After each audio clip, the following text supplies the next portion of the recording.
বাংলাদেশের একটা শহর যেখানে একটা মিষ্টির জন্য মানুষ মাইলের পর মাইল পাড়ি দেয়।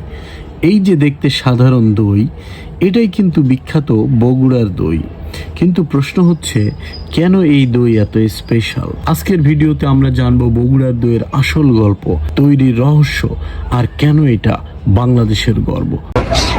ভাই, কি অবস্থা? কেমন আছেন? দই কোনটা কত?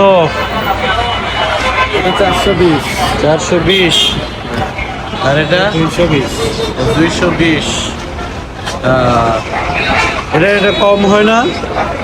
কম করা যায় না। হ্যাঁ, ভালো আছি। এই যে চিনে আমার, হ্যাঁ, প্রতিবার দই কেনা হয়। এগুলো কত? কম কম, এটা একটা দেন। বাংলাদেশের এক একটা জায়গা এক এক ধরনের ঐতিহ্য আছে। এখানে যেমন আমরা আসছি বগুড়ায়, দেখুন এখানে সব যে মার্কেট আছে এটা হচ্ছে দইয়ের মার্কেট।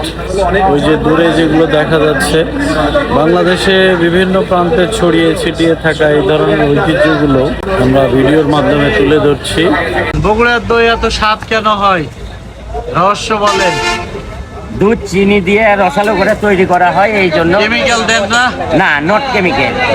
কেমিক্যাল দেওয়া হয় না? আচ্ছা আচ্ছা, মাটির হাঁড়িতে কেন দই? বানালে দইটা টেস্ট বেশি হয়। টেস্ট বেশি হয় নাকি? যেটুকু পরিমাণ পানি থাকে সেই পানিটা এগুলো কি বলে এগুলারে? এটা ছড়া এগুলো সরা, আর ওইগুলা হারি হয়।